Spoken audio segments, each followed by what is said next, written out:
Brothers, sisters, this is Yusuf Estes for An-Nasiha Foundation. I'm encouraging myself and you to join together to raise some really good deeds for us. An-Nasiha Foundation started over 10 years ago serving Islam in the UK and around the world on social media, reaching over 1 million people. Their activities include classes for the born Muslims, new Muslims, exhibitions for the non-Muslims, the youth, sisters, homeschool, parent support, so much more. And here's how we can join together to get the rewards. Right now they need about £200,000 for a special building. And we all chip in together to help them raise it. We all get the rewards. Remember, the Prophet ﷺ told us that whoever builds a house for Allah in this dunya, Allah build a house for them in the Jannah. Oh yeah, I want that kind of house. And anytime somebody prays there, you'll get the reward for that. And if somebody makes shahada there, you get the reward for all of their good deeds and all of their children's good deeds and all of the generations after generations that come after them. So don't miss this chance. Don't lose out. Let's join together and support this amazing effort. Donate with us right now.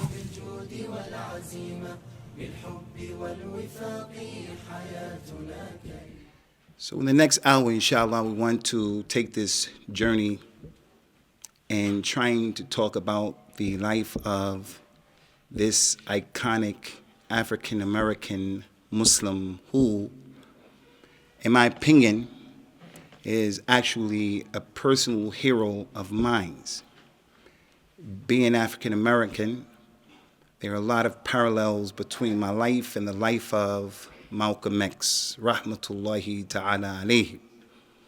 And for the most part, unlike what we find here in England, most African-American people know something about Malcolm X. Even if you're not a Muslim, he was a shining prince and a shining example for our community. His reality is multifaceted, and there are some issues that run very deep, and they cut very deep when you talk about Malcolm X, particularly racism, the racism in America. So before I begin, let me just say, I ask Allah Azza wa Jal to give the best reward to the brothers at An-Nasiha, who I've been working with for a few years now, because this masjid is a masjid that belongs to all of us. The masajid, they belong to Allah.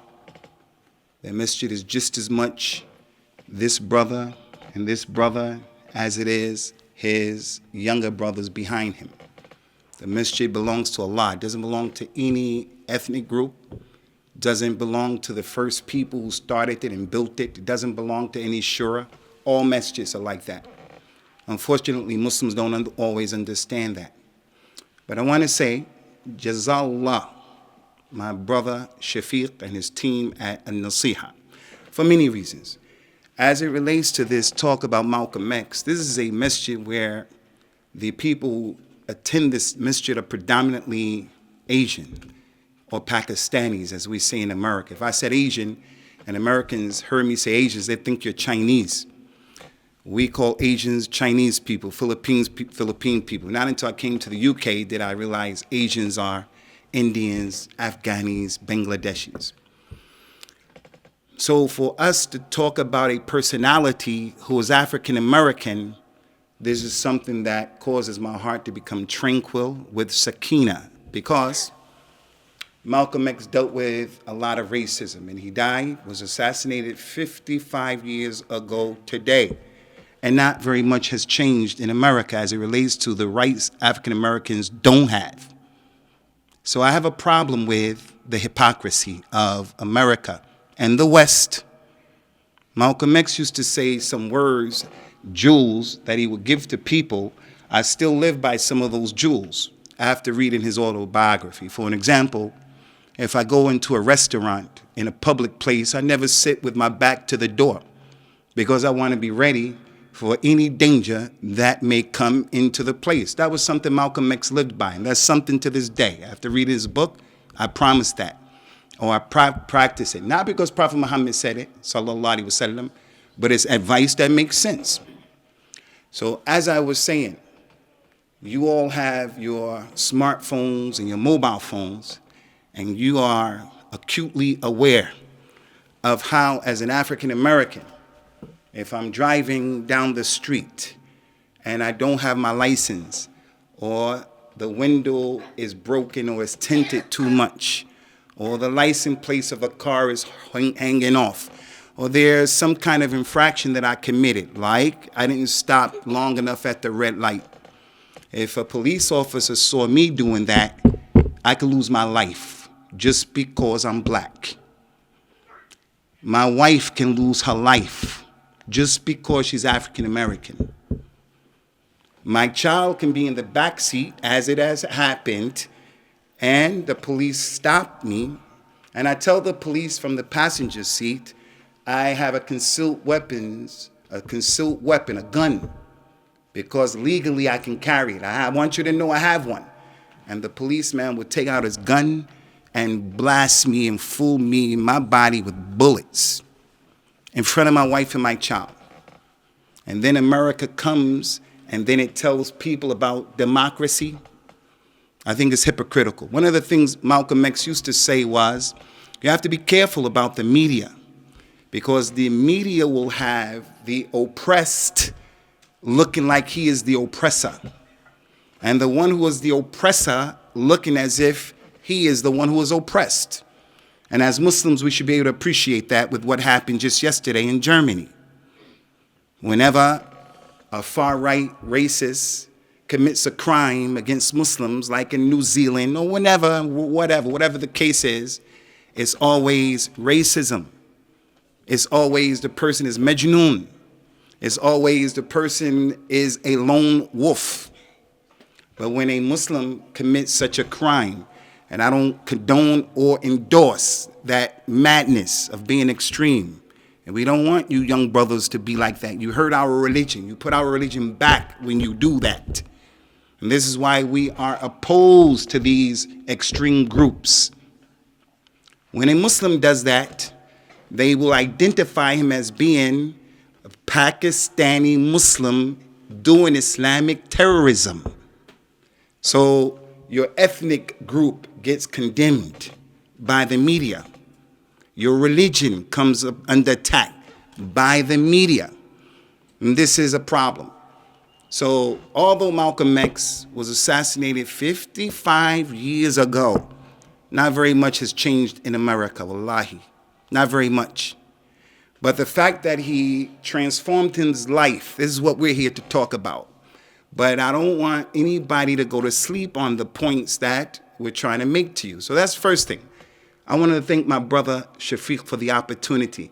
And it says a lot about this sitting.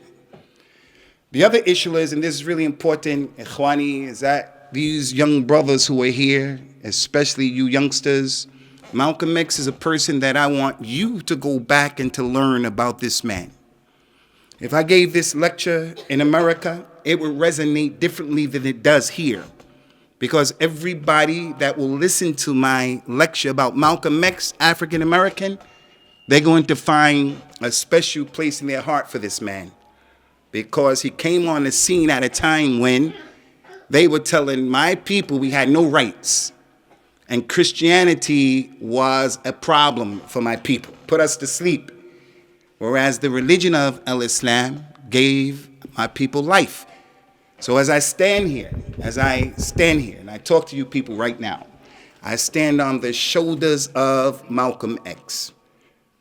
He was, by Allah's permission, the seed that started me thinking about Islam, his life, Malcolm X.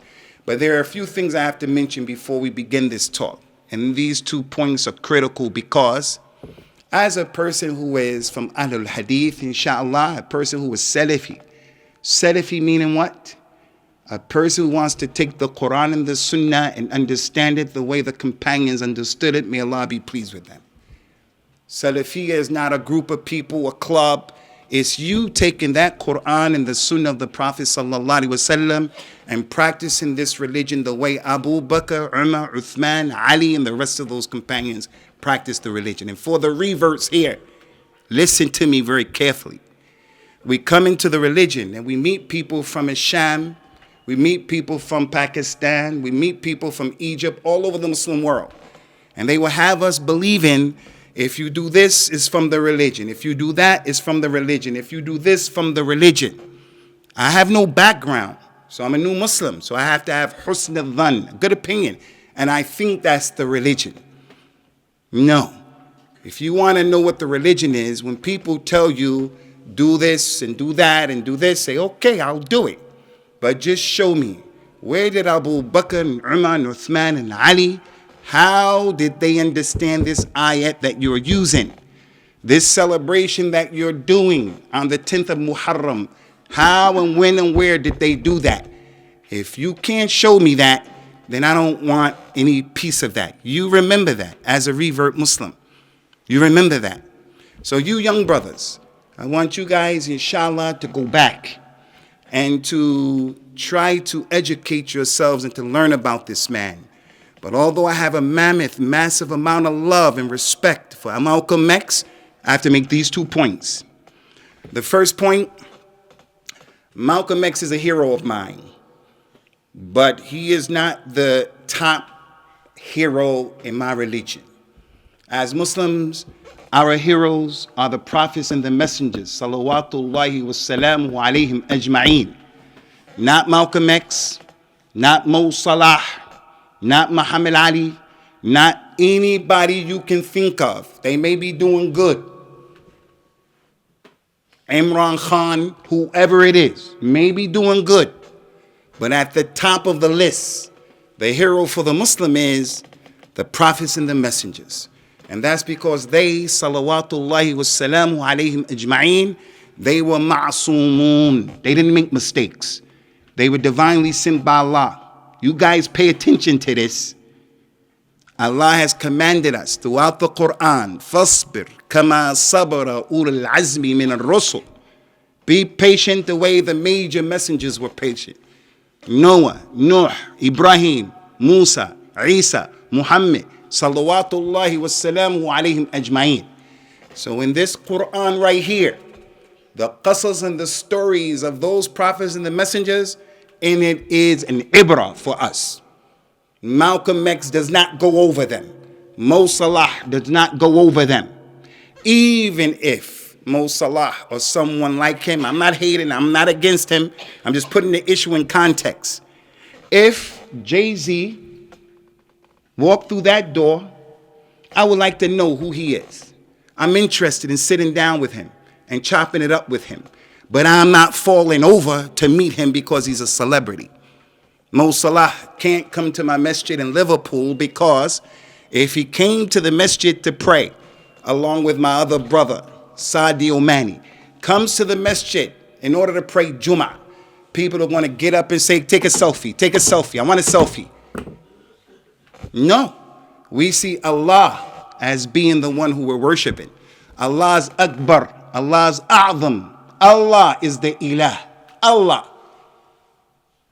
So if you know who Allah is, you'll know how to deal with celebrities. If you know who Allah is, you won't allow yourself to be one who suffers from inferiority complexes. If it's white, it's right. If it's not white, it's a problem. And we have people who are like that. Because when we talk about racism, I found some of the worst racism in my life coming from the Muslims. So, the prophets and the messengers are our examples. The brother Khabab, you know, the mixed martial artist guy. You know what I'm talking about? Don't look at me like that. You know what I'm talking about? That guy is a Muslim. And when the people were talking about his religion, the people were talking about his wife, the people were talking about, he had that izzah to say, I'm going to deal with you. So the Muslims were happy when they saw all of that. There are aspects of that reality that I like. Not that I condone everything about mixed martial arts. But he's not the example. After those prophets and the messengers, our example are the companions of Prophet Muhammad sallallahu alaihi wasallam. You young brothers and sisters, pay attention to what I'm telling you right now. This is your life. You're going to die, and Allah is going to raise you up. If you comprehend, understand, and practice what I'm saying, I guarantee you, billahi, tallahi, wallahi, you're going to be okay. You don't understand this, you're going to have a problem. Know who Allah is. Nobody will be able to tell you you can't do it. Someone from our audience, he stutters. There were companions who used to stutter. Someone stutters. If he knows who Allah is, he will never allow other people to make him feel or think you're dumb. Something's wrong with you. Because he knows he has an issue that he can overcome. The companions of the Prophet sallallahu alaihi wasallam, as Allah Ta'ala mentioned in the Qur'an, وَالسَّابِقُونَ الْأَوَّلُونَ مِنَ الْمُهَاجِرِينَ وَالْأَنصَارِ وَالَّذِينَ اتَّبَعُوهُمْ بِإِحْسَانٍ رَضِيَ اللَّهُ عَنْهُمْ وَرَضُوا عَنْهُ. The first people who came to this religion, the vanguard of Islam, the Muhajirin and the Ansar from Mecca and Medina, and those people who follow them in ihsan, follow them in what they did good. Some of the companions made mistakes here and there. They're not like prophets and the messengers who don't make mistakes, but nonetheless, they're the best of this ummah. And what is Islam during their time? What was Islam? It's going to be Islam right now. What Islam was during their time is going to be Islam Yawmul Qiyamah. And what wasn't Islam then is not going to be Islam Yawmul Qiyamah, and it shouldn't be Islam today. If they didn't say and do the things that we do in terms of our practices of Islam, we shouldn't do it and we shouldn't say it. So that is the first issue that I want to bring to your table. The second issue is really important as a Muslim, guys. As a Muslim. The second point is, I love Malcolm X. I love him more than any other contemporary human being, like from the African American community. You guys have no idea. I can't express it enough for you to really understand what I'm saying. I love Malcolm X. Rahmatullahi alayhi. Wa ghafarallahu lana wa lahu. But although I love him, and I'm going to talk about him right now, I have to know what Allah said about what I'm about to do. Allah put forward a rhetorical question. Alam tara ila alladhina yuzakkuna anfusahum balillahu yuzakki man yasha wa la yuzlamuna fatila. Ya Muhammad, do you not see those people who praise themselves, meaning the Yahud, and other than them? Do you not see these people who praise themselves, the Nasara, we're the sons of Allah. Allah loves us, we're in Jannah. Do you not see those people who praise themselves, give tazkiyah to themselves? Allah said, Allah, He gives the tazkiyah to who He wants, and He doesn't oppress anyone. Another ayat, Allah said, La tuzakku anfusakum huwa a'lamu biman ittaqa. Don't praise yourselves. Allah knows best who has taqwa. Allah knows best who has taqwa. So therefore, when I say something good about someone, I say something good about this sheikh, that brother, this brother, I shouldn't praise people and act as if what I'm saying is revelation. So never say, yeah, that brother is the best brother, mashallah. That you'll say, yeah, I think he's a good brother, and Allah knows best. I think he's a real righteous man. وَلَا أُزَكِّي عَلَى اللَّهِ أَحَدًا. I think he's a really, really patient brother, and he's really generous. Wallahu a'lam bi asrarihi. Allah knows about the secrets. So as I talk about Malcolm X and I praise Malcolm X, I say at the end of the day, and Allah knows best.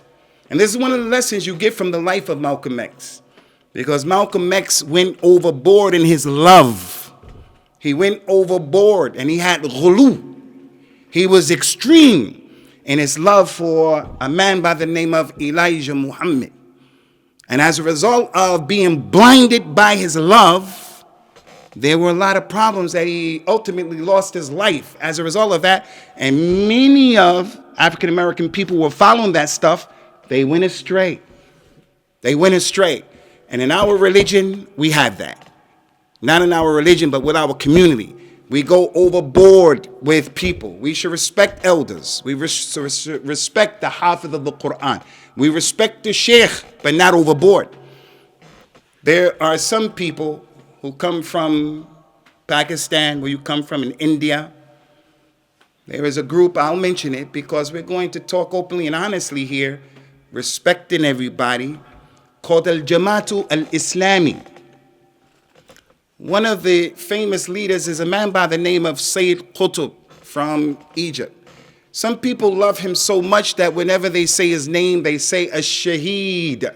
Sayyid Qutb. Ash-Shaheed, if you said someone is a shaheed, he's in Jannah. Because the shuhada, they go to Jannah. Maybe he's a shaheed. That's between Allah. But for me to say that and to emphatically say that every time I mention this name, this is a problem. That's ghulu. Don't say that. I want to ask you, and we're going to move on now. Al-Imam al-Bukhari, is he in the paradise? Put your hand up if you believe he's in paradise. Put your hand up. Al-Imam al-Bukhari, is he not in paradise? Put your hand up if you think he's not in paradise. Al-Imam al-Bukhari, we don't know if he's in paradise. If you don't know, put your hand up. Al-Imam al-Bukhari, we don't know if he's in paradise. Inshallah, narju lahu dhalika. We believe that, we hope that. But to say, wallahi, he's in paradise, kalla wallahi. You don't know that. And that's the aqeedah of Ahlul Hadith. The people of Al-Hadith. We don't put people in paradise unless there is an ayat, a dalil. And we don't put people in the hellfire unless there's an ayat, there's a dalil. Malcolm X, I never read an ayat of the Qur'an where Allah said him as his name is in paradise or in the hellfire. But we hope and we believe. After that, Ikhwani, let me say, and this is really important as well because I see myself in a lot of you young brothers, because here in this country, unfortunately, in our community, there are a lot of social issues going on where as Muslims, we're falling short of the mark. There's a lot of antisocial behavior that's going on. I just read yesterday an article that came up on my internet after I closed my Hotmail account out, talking about some people here in Huddersfield who have been sentenced to prison, long prison terms, because of some criminality that they were involved in with some non-Muslim girls here in this city. And that's pretty common in Rochdale and other places like that. They'll mention your ethnic group and they'll mention your religion. And we have a lot of stuff going on in that, like that in these kinds of areas. Bradford, Skipton, and Huddersfield, and other places where our shabab are not being a good example of what Islam is saying to us. So when I was growing up, I didn't take advantage of the opportunities that were there as far as education was concerned. So I can't talk about Malcolm X without sharing some of my experience. When I hit the age of 15, 16, I had an accomplishment academically. I had an accomplishment. I wasted a lot of time. And I had the ability to intellectually do the work. But I was running the streets and I was hanging out with my friends. And it wasn't cool to graduate and to go to university. It was cool to be a knucklehead. I got in trouble in school, a lot of trouble. And they were going to kick me out of the school. But because I played sports, they said we're going to give them a break because they're going to make money off of the team that we played in my school. They made a lot of money off of that. So they put me in what is known as ISS, stands for in-school suspension, where the kids who had behavioral problems were separated from the people in the general population in the school.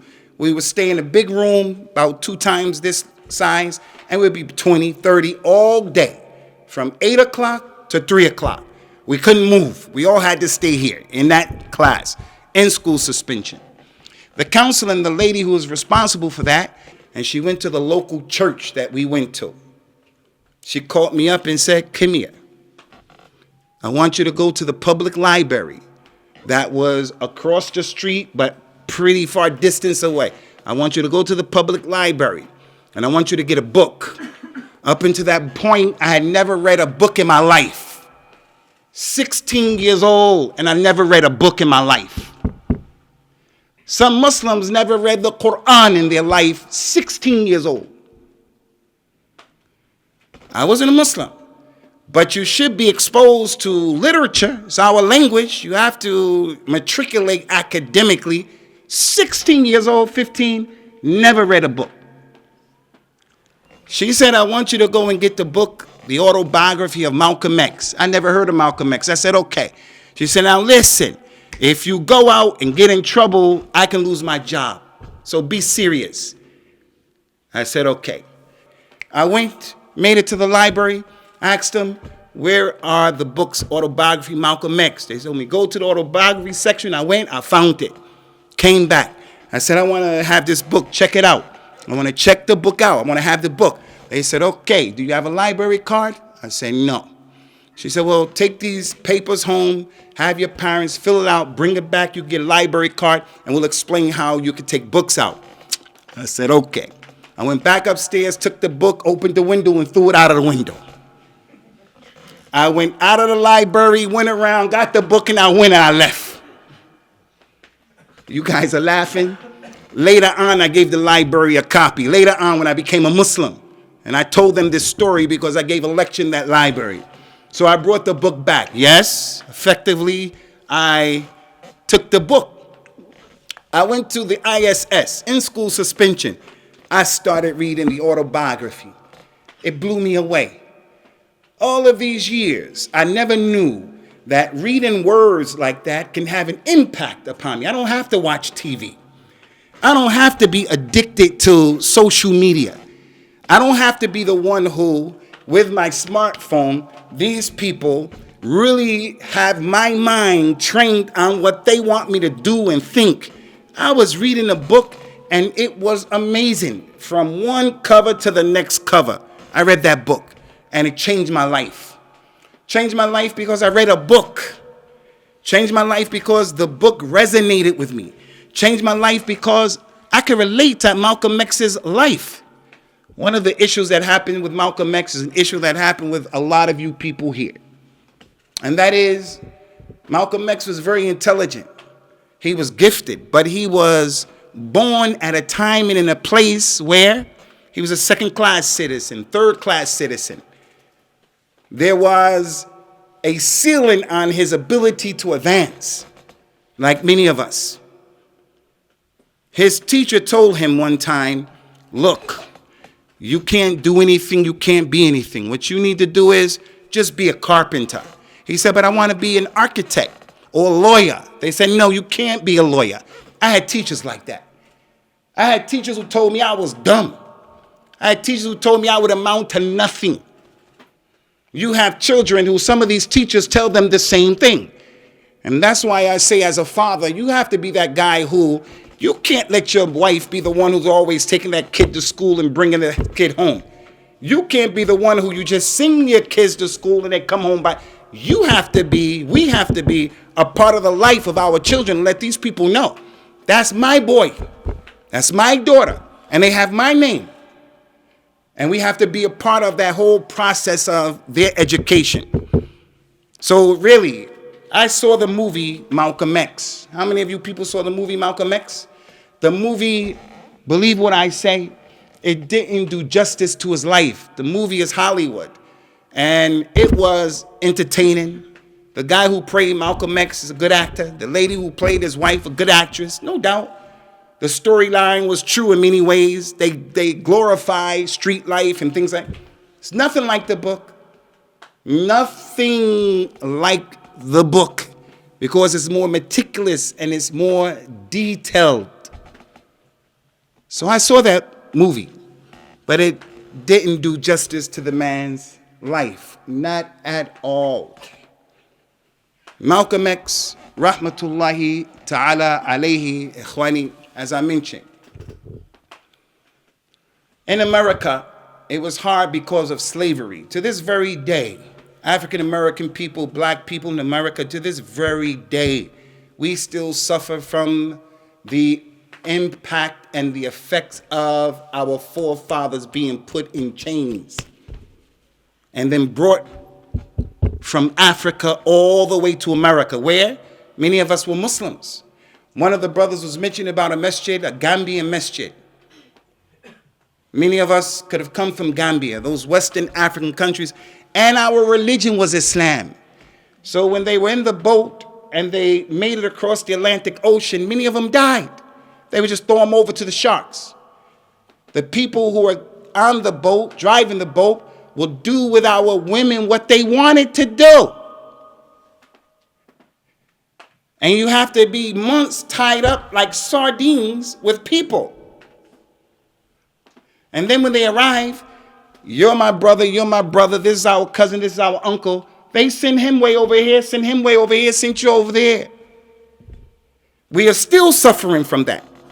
And that's why the stars and the people you look up as it relates to African Americans, they're usually athletes. They're usually actors and singers. They're usually hip hop people. I even hear Asian people here calling other people nigger.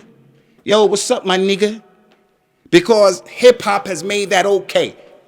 There are no people on the face of this earth, no group of people where they allow people to make songs where they glorify killing other people other than African Americans. Hip hop is a multi-billion-dollar industry in which the people who do that hip hop, I'll kill you. And your woman is not anything. And your woman is a B.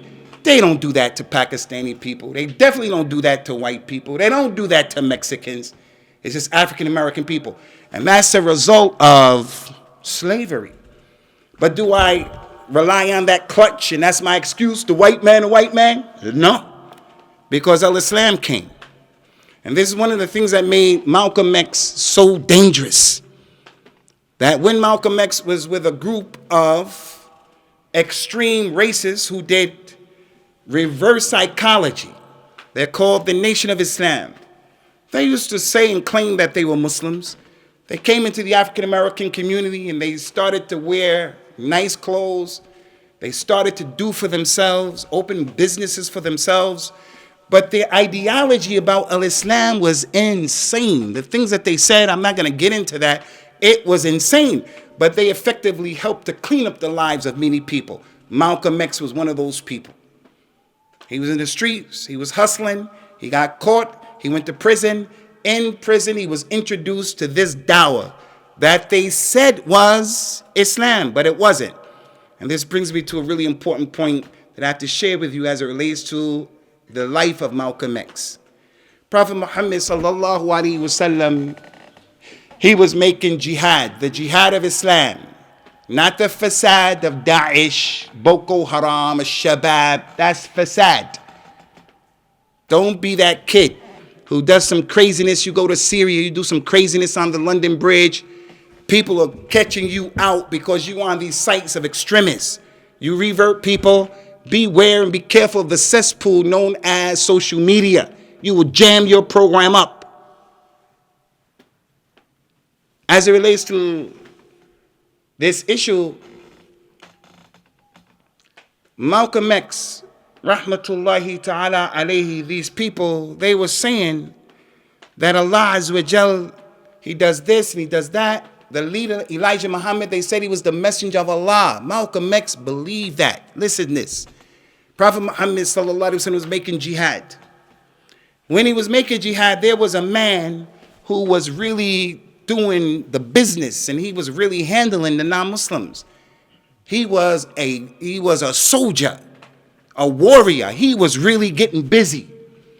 So the war stopped. Everybody went to take a break, something that the Arabs used to do. The Arabs had etiquette. They used to do different things when they went to war. Some of the people say, Ya Rasulullah, we saw that man. He was really, really prolific. He was doing this, he was doing that. Oh, and you should have seen him. Rasulullah didn't see him, but he told the people, Innahu min ahlin nar. He's from the people of the hellfire. How did he know that? Revelation came to him. So we're going to say that man is in the hellfire, whoever he is, because there's the hadith, the prophet said that. That man is from the hellfire. The companions were shocked.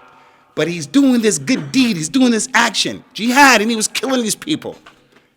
So when they re-engaged and they started fighting again, someone stabbed the man. The non-Muslim stabbed the man. And he couldn't be patient. He put a sword in the ground and he threw himself on the sword and he committed suicide. He committed suicide. When the prophet said he's from the hellfire, the companions were making sure they were looking at him. Because whenever Rasulullah said something, they had no doubt. That's the real believer. Rasulullah said it, he has no doubt. It's yaqeen. He doesn't say, but America doesn't say that. Ya'juj and Ma'juj. America, they didn't find where Ya'juj and Ma'juj are. They're some zombies. They're a portal in the sky. Who said that? What are you talking about? Westerners don't believe in that. No. The Muslim, he says, it's established Quran, Sunnah, that's it. So when they told the Prophet, Ya Rasulullah, that man killed himself. Rasulullah said to him, and this is the point, sallallahu alaihi wasallam, Inna Allah layansur hadha din bi rajulin fajir. It is possible that Allah can help and will help this deen with an evil man. A man who is not religious. A man who is not, he may be a Muslim, but he's not religious. He may be a non-Muslim as well. Elijah Muhammad, the one who called Malcolm X and helped to clean him up. He helped to clean him up with kufr. It wasn't Islam, it was kufr. Elijah Muhammad said he was Rasulullah to the black man. Elijah Muhammad said that Allah has a mother, and Allah's mother's name is Baby G. He said that there was a mad scientist, his name was Yaqub. You know Yaqub of Bani Israel. There was a mad scientist, his name was Yaqub. He went inside of the Caucasus Mountains and he manufactured white people, so the white man is the devil. And Malcolm X will come on TV, the BBC, he will give lectures in Cambridge, Oxford, Yale, Princeton, and he will look straight into people's eyes and say, you are the devil. And the black man is the man who's the best. And he wasn't afraid because he believed in that. So I want to let the people know, especially for my own people who may hear this, we still call Elijah Muhammad, as they used to say, the Honorable Elijah Muhammad. We shouldn't call him the Honorable. And I respect everything you've gone through. But the Prophet says, sallallahu alaihi wasallam, anyone who calls a munafiq is the hypocrite. Inna al-munafiqina fi ad-dark al-asfali min an-nar. They're going to get the worst punishment. The munafiq, who is he? The hypocrite is the one who's out in our community. He acts as if he's a Muslim, but he's against us. Rasulullah had him at his time, sallallahu alaihi wasallam, they're here now. That doesn't mean you should walk around saying, is he munafiq, but you have to know that they're here. He said, if you say to a munafiq, Ya Sayyid, you have helped to destroy this religion. So when we see the righteous reverend, we don't call him the righteous reverend, we just say, hey Rev, hey Reverend. The Lord Mayor, we don't say Lord Mayor, we say, hey Mayor. Because Al-Islam governs all of our lives. That's not to say you disrespect people. That's the commissioner, that's the mayor, that's the boss, that's the police. We have to respect all of the people, put them in their right place. But when the terminology goes against the religion, we have to back up. We have to back up. Malcolm X was with those people. He single-handedly built the nation of Al-Islam. He was the main mouthpiece for the nation. There was no one who was similar to him in the way he was giving the message. Their religion, their way of life, it permeated and it spread throughout the inner city in America. And that was the genesis, how many African Americans became real Muslims. They were kuffar and they came into this, and there's kufr. But when the leader died and when other people died, Malcolm X was assassinated, his son, Elijah Muhammad, took over and he left that stuff and said, this is real Islam. And then African Americans started coming to real Islam. So now when I perform Hajj with a group of brothers in Birmingham by Allah's permission, I'm given the opportunity to perform Hajj. Any time I go to perform Hajj, I take a few moments out to pay homage and respect to Malcolm X. Because as I said, I'm sitting here in this chair right now, calling to the Sunnah, calling to Tawheed, calling to al-i'tisam, al-ittiba', warning against shirk, warning against kufr and innovation. Malcolm X didn't do that because he didn't know. But as I do what I'm doing, I'm standing on that man's shoulders. And I acknowledge that and I recognize that. And one of the things about our religion, I want to say this to some of you young brothers, is We have to appreciate those people who went before us, even if they may not have been the most knowledgeable people. Like people who came from Mirpur. Our elders came from Mirpur and they came to this area. When they came from Mirpur, it was our elders who started these masajid. They came, they started these masajid. They may be Deobandi, they may be Brawi, they may be whatever they are. They don't know much about the Sunnah. And you know about the Sunnah.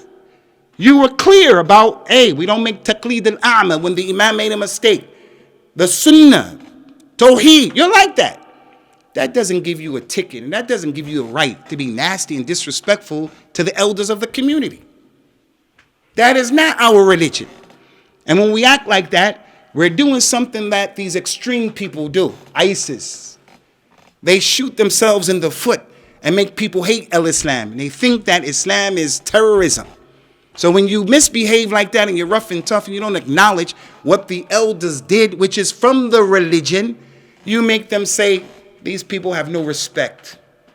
So I would like to take this time out to say to you young brothers, especially the ones who have been enlightened and guided to the Sunnah, relax, relax. Respect the elders and give dawah in a good way. That doesn't mean that you placate and you hide the truth and you don't give advice. But just give dawah in a good way. In a good way. Because I found that some of my brothers, African-American brothers and sisters who came to the Sunnah, when they deal with these people, they're rough and tough and they're nasty. When I said don't call Elijah the Honorable Elijah Muhammad, I don't mean tightening him, putting him down. I say because it's against the religion. Not just I hate that man. No. Allah guided you people to Islam despite Elijah, not because of Elijah. You were guided to Islam despite Elijah Muhammad, not because of him, because he never called to the religion of al-Islam. He never called to the religion of al-Islam. Malcolm X, rahmatullahi ta'ala alayhi, very important about his history, his legacy, Ikhwani, is, without getting into the details and the dynamics of what happened, he split and he had a problem with Elijah Muhammad because Elijah Muhammad became threatened by Malcolm X's ability to articulate and to galvanize the people. Some of the leaders of his group that were with him also became jealous. And listen to me, unfortunately, this is the reality. One of the great scholars of Islam, his name is Al-Imam Sufyan al-Thawri. Sufyan ibn Sa'id ibn Masruq al-Thawri. He was Amir al-Mu'mineen in Hadith. Ahlul Hadith should know this man. You know, when I first came and I moved to Keithley and I met the people from Ahlul Hadith from Pakistan, a lot of times they were just saying Ahlul Hadith, but they didn't really know about the legacy of Ahlul Hadith. Ahlul Hadith should not be a club, a group. Ahlul Hadith is a mindset that whatever hadith comes to you, you're going to take it. That's Ahlul Hadith. Al-Imam Abu Hanifa rahmatullahi ta'ala alayhi said, إذا صح الحديث فهو مذهبي. If the hadith is authentic, it's my madhab. That's Ahlul Hadith. That's Ahlul Hadith. So if the hadith came and said, don't force your daughters to get married, Ahlul Hadith doesn't do that. Although his culture may do that. He says to his daughter, do you want to do this? She says, no. He says, okay. I know I married my cousin, my mother, and my cousin. Ahlul Hadith father and mother is going to say, no, we're going to break this thing right now. That's the hadith. So as it relates to this issue of Malcolm X, his leader got jealous of him and the people around the leader got jealous. Sufyan al-Thawri said, the jealousy and the competition, al-hasad and al-haqd, jealousy, envy, you will find it with the people of religion more than you'll find it with the people of the dunya. So the Sheikh right here is a teacher here in this city. I should be a person who I say I have to try to help him in his dawah. The Hafiz Saab is a teacher here in this community. When I come, I should have love and respect for him because I want Islam to grow.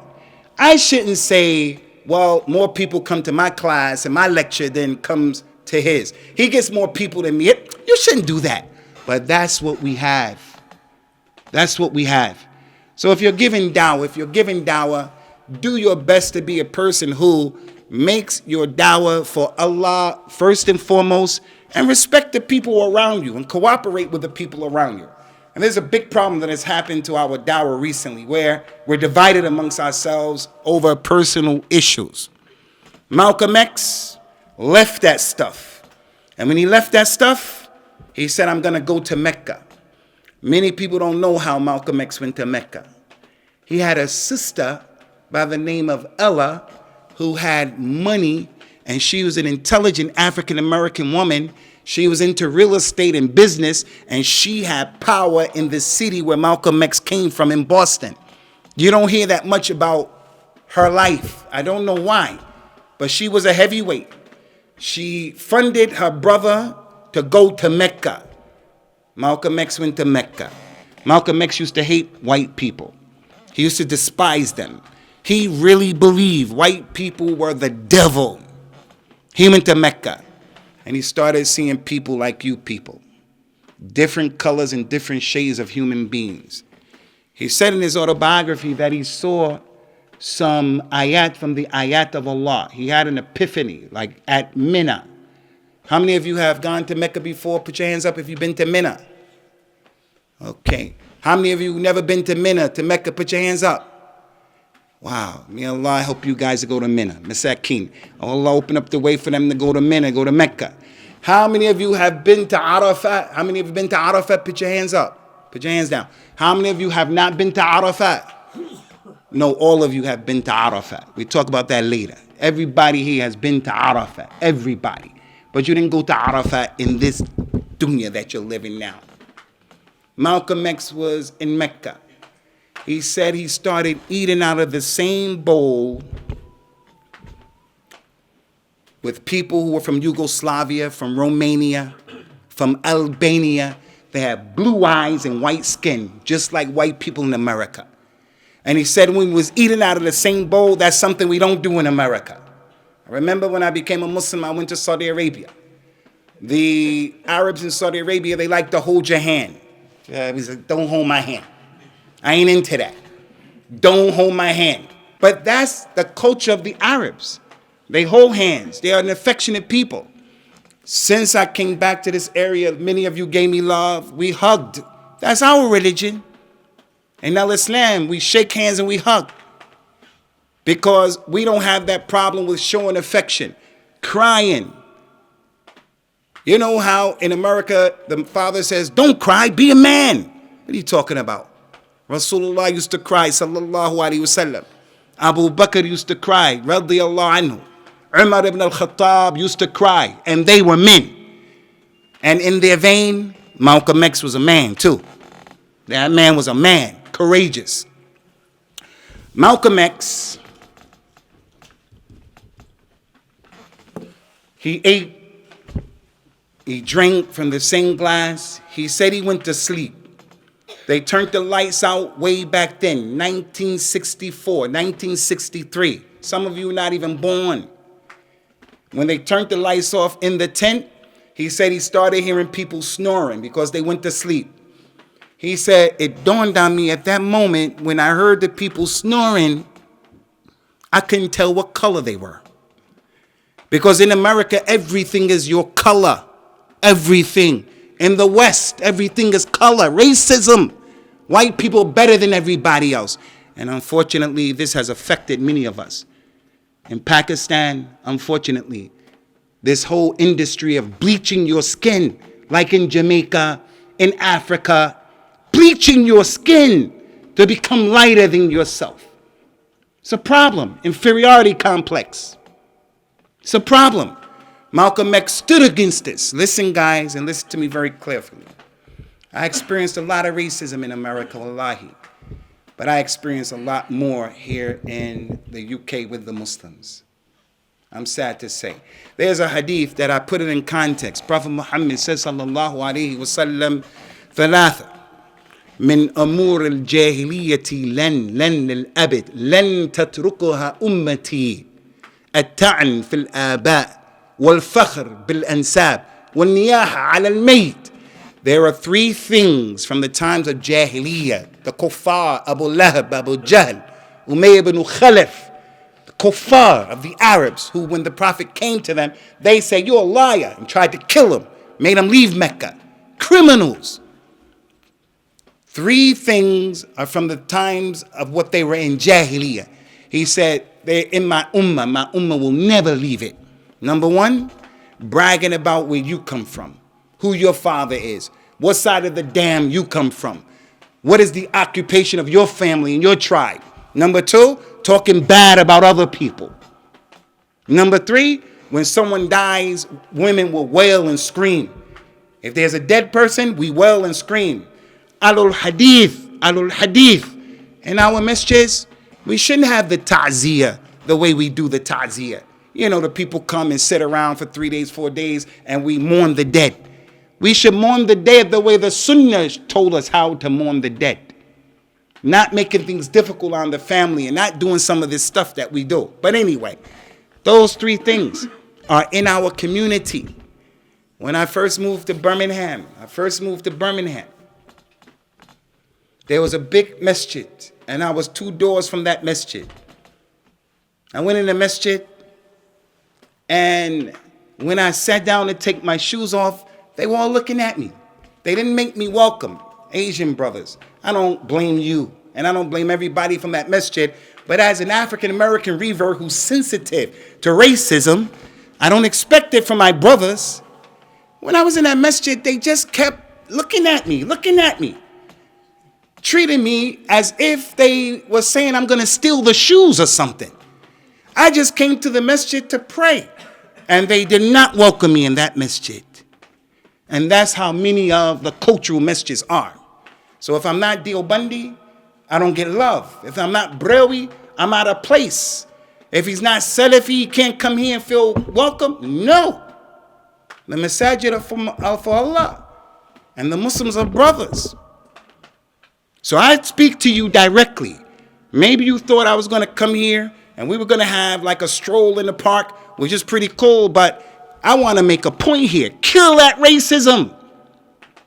Kill that racism. When I was in America, brand spanking new Muslim. And I'm not against the Bangladeshi culture, but I met some Bangladeshi brothers. They were some of the first Muslims that I met. Some of them were racist towards me. And you know the crazy thing? Some of them were darker than I was.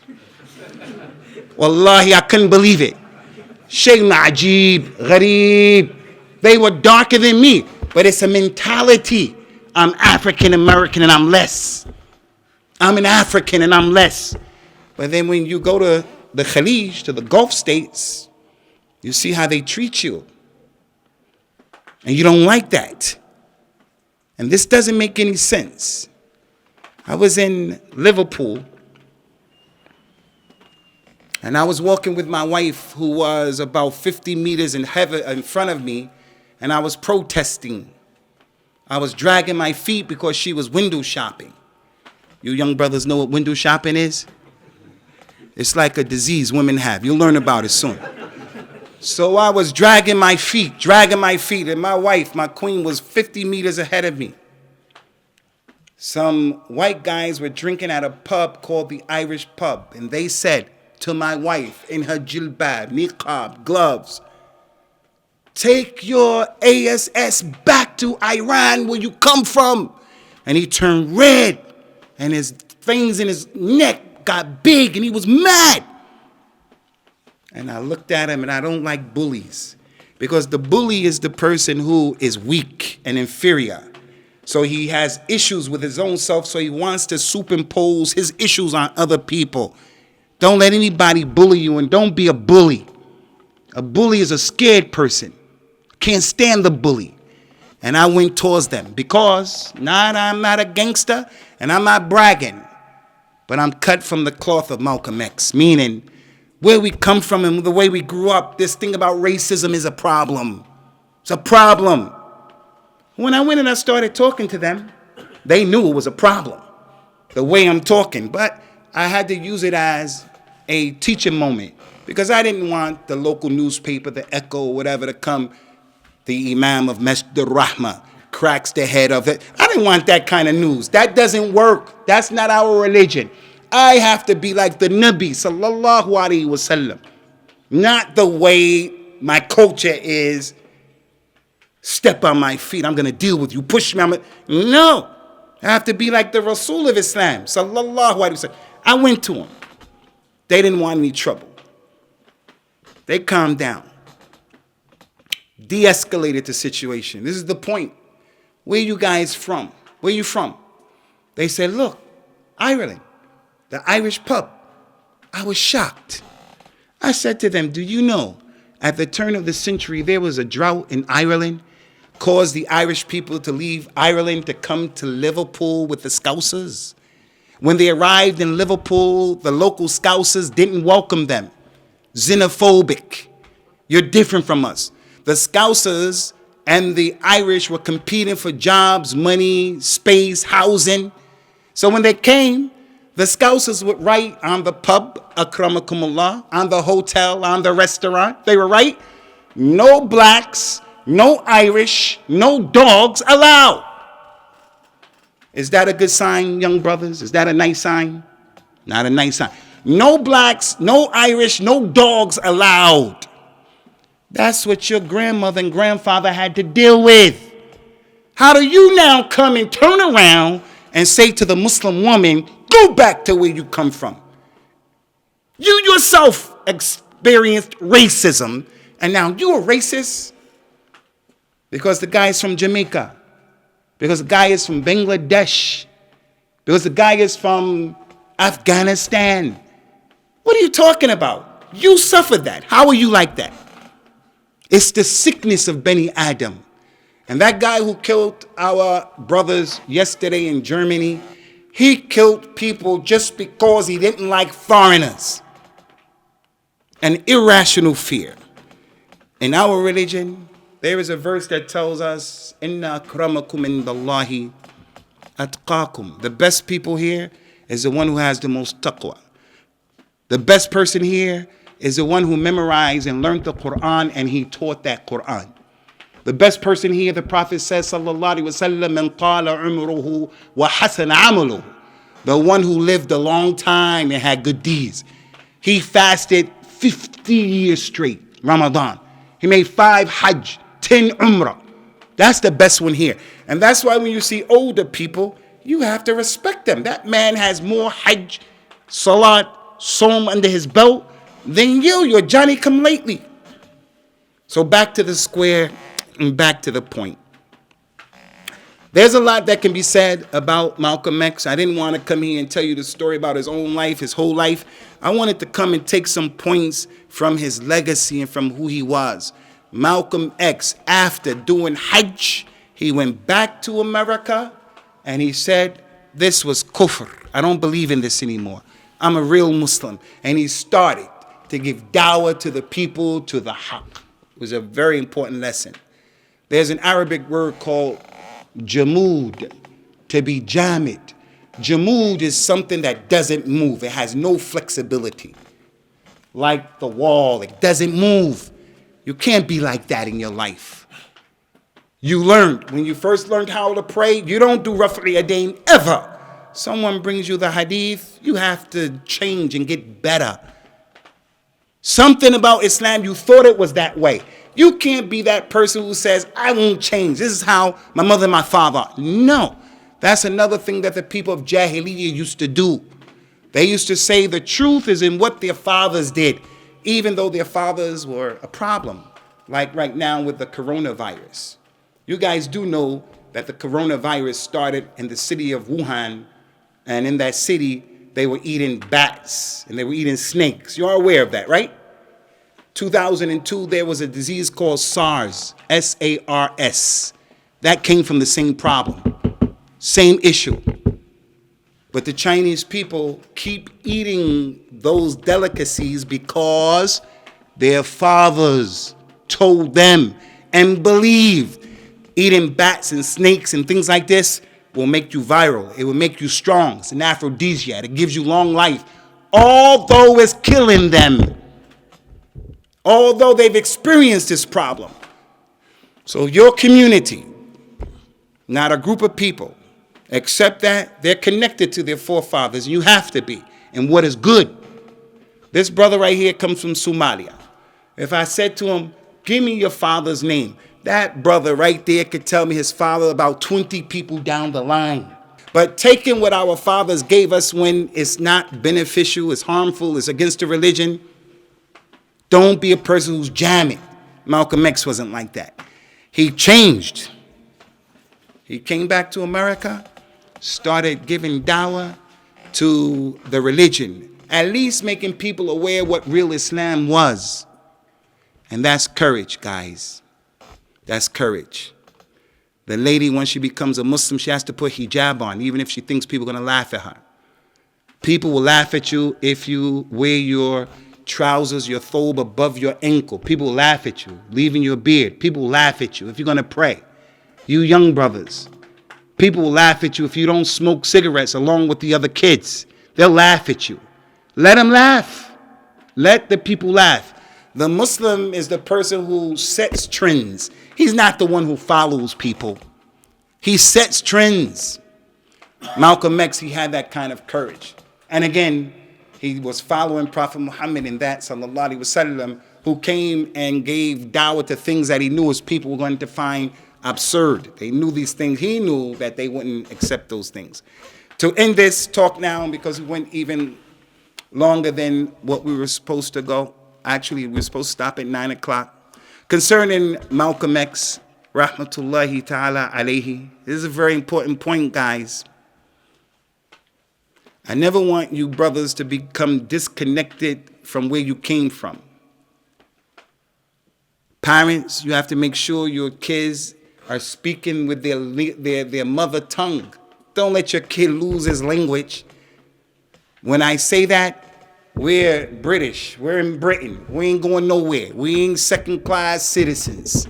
We're not apologizing to anybody. We are a permanent part of the landscape.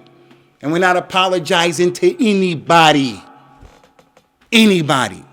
We're not arrogant, but we are, as I mentioned, a very important part of this society. Like it who like it, hate it who hate it. And this is one of the reasons why I love the big masajid. Unfortunately, when we were coming to the mosque, I saw on my right on this street, there was a big mosque. The brother said to me, is this the mosque? As if it was big. I looked, I never paid attention. I said, nah, that's not the mosque. The mosque is much smaller. And as we came here, he saw this mosque. He said, alhamdulillah. You know you can go to a big mosque and never learn your religion. And you can come to a smaller mosque where you smell the sunnah, you see the sunnah, you see Islam. So one of the signs of Yawm al-Qiyamah is people will compete with building big mosques, but what's going on inside of there? And I'm not against any mosque, I'm just saying, the point is, in Birmingham, there are some big masajid. Unfortunately, they're not on the truth, but I like them. I like those masjids. Because when people ride and drive their cars around there, non-Muslims, they see that masjid and it's telling them Islam is here in Europe, in the UK. It's not going anywhere, inshallah. At Green Lane Masjid, may Allah bless those brothers. 6 years ago, we had 20,000 people in their Eid in the park, first time. Next year, 40,000. Next year, 50,000. Year after that, 60,000. Last year, 80,000 people to 90,000 people praying in the park. Helicopters were in the sky for the news. Police came. Everything was locked down in that city. When I gave the khutbah to one of those groups, wallahi, I felt proud to be a Muslim. Were all of them on the sunnah? No. But the person with that mimbar, with the microphone, giving the khutbah, is calling to the sunnah. And given a topic that hopefully the people can understand and accept. I'm going to be against that? You're going to be against that? So we have to be united on the truth. We have to be united on the truth. I don't say let's just unite and people are cursing Abu Bakr and Aisha. No, I'm never going to be united with you. But I will give you the time of day to give you some dawah and to get you to get with the program. But let us not be of those people who unnecessarily split our own ranks. Don't be like that. Don't be like that.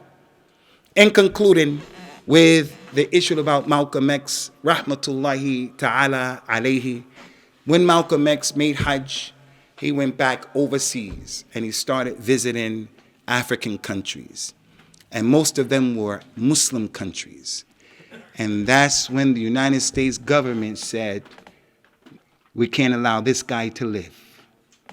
And that's because he was able to show in 1963, 4, 5, where many countries were getting their independence. Let me ask you guys, when did Pakistan get its independence? What year was that? 47. The African countries in the early, mid-60s, they were getting independence from France, from England, from Belgium. Malcolm X started meeting up with them. And he started giving his dawah a global flavor, that America is in no position to come and impose upon you democracy when she's not even practicing it with her own people in America.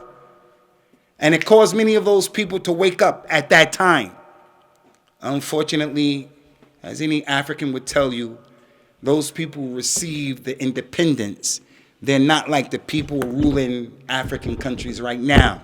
They sold out their country and their people for money, the corruption and all that. The point, when Malcolm X's dawah went global, that's when they saw fit to kill the man. And to this day, we're hurt by the assassination of Malcolm X, because for me, I don't know any African-American leader who was as sincere to his cause and his dawah than Malcolm X, and Allah knows best. They wanted to airbrush Malcolm X out of the memory of people and put Martin Luther King there. How many of you people heard of Martin Luther King? How many of you never heard of Martin Luther King? Martin Luther King, he used to say like Mahatma Gandhi from India. Mahatma Gandhi. You know Gandhi, right? He won the Nobel Peace Prize. He used to say, peace, peace, turn the other cheek. If your enemy slap you in this one, give him that one. If your enemy takes your shirt, give him your pants. If your enemy comes and takes your water, give him your land. Malcolm X said, no, man. You slap me on my cheek, I'm going to deal with you. You come and take my shirt, we're going to fight you. And that's natural. That is natural. This is what human beings do. This is what men do. It's natural. So they wanted to airbrush him out, erase his legacy, and just make one of a nonviolent person who wants to march and sing songs and stuff like that. Singing songs are not going to change the way America and the New World Order in the West, the way they deal with people. So I conclude with that we have to think really on a global level as Muslims in terms of moving our community forward. Many of us are stuck on stupid. You'll find the masjid has no vision. The masjid has nothing going on in the masjid in the way of educating. Has nothing going on in the way of just elevating the state of the Muslims. The masjid is for salat. It is for that, but the masjid is for more than that. So I would like to encourage the brothers in this community, just as you all came out tonight, to continue to support the masjid, inshallah, and the administration of the masjid to be open as well, to be supported. In concluding, I would say to you brothers, if you guys, inshallah, can help these brothers from An-Nasiha, wallahi, I hope that you do that. Because I'm impressed with the works from the brothers of An-Nasiha. And once again, ask Allah Ta'ala to give them the tawfiq with the upcoming programs that they're going to have. هذا وصلى الله وسلم وبارك على نبينا وعلى آله وأصحابه أجمعين سبحانك اللهم وبحمدك وأشهد أن لا إله إلا أنت أستغفرك وأتوب إليك والسلام عليكم ورحمة الله.